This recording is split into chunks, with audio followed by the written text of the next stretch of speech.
start with a look at the contiguous 48 as the wind is just blistering from the south up to the Midwest. Of course, the tan's going to indicate wind advisories. We're familiar with what the red is. That's what we had yesterday, a red flag advisory. Now, while that's been lifted, at the same point in time, we still do get stuck with the wind advisory until 6 o'clock. And even if your county's not in the tan, I'm telling you, it is just one of those where you walk outside, feels like you get blown sideways. Look at that, as much as 46 miles per hour is what we saw earlier in Chanute. We're still sitting at 36 miles per hour and 34 in Joplin for the gust tracker. And remember, all these counties in southwest Missouri, technically not part of the National Weather Service wind advisory. So please know, no matter where you are, especially if you're traveling east-west in a high-profile vehicle, that is going to be of concern to you. Sitting at 70 degrees, though, just a marvelous Tuesday for early March. But we know we've got changes on the horizon here as we're not only going to switch our winds, but this whole Clean Sky Watch storm tracker is going to change, and it's going to change dramatically.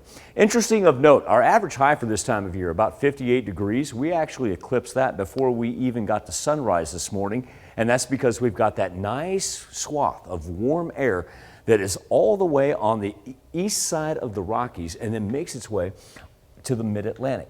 Here's what we're going to pay attention to. It's going to be this right here, because it is on its way. And when it does arrive, it's going to be something else. We're going to be talking about dangerously dry conditions to dangerously wet conditions.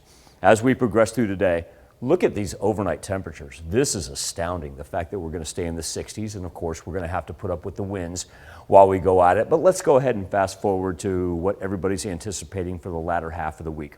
Wednesday night, that's when we begin to generate a little bit of rain. Okay, we're not talking about anything too serious. Heavier rain there up to the northwest. But as we get from Wednesday into Thursday morning, that's where we'll see this thing almost tilt on its side. And when it does, it's going to hang around for quite a while. And it's going to be one of those where we're going to see inches upon inches of rain. As a matter of fact, especially in the central portion, we could be talking about anywhere from 3 to 4 inches of rain by the time it's all said and done. And then after that, cold front's going to work in. We're going to drop down into the 50s. Now, we're not going to be anywhere close to flipping around from the rain to the snow. Don't want anybody to worry about that. But here's your sideways tilt, almost goes horizontal on us. The front and the low, they just don't want to budge. Hang over us, and they do so for a continual number of days. Heavy, heavy rain. That'll also include lightning. It'll include thunder, and it will include flooding. And so what we're talking about as far as our rain tracker goes, we're looking at anywhere from 1.5 inches to 2.5 inches by Friday. Look at the red swath. That's the 2.5 to 4 category that stretches its way out to the east of southwest Missouri. But even over here, really want to point out, of course, we've got the Neosho River, we've got the Spring River. All these, we're going to have to pay attention to these hydrologic gauges as we get into next week, because everything is going to flow to the south.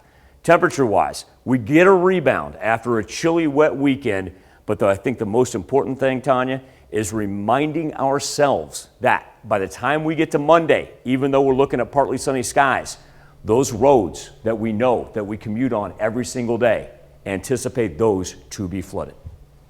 All right, definitely do that. All right, thanks, Michael.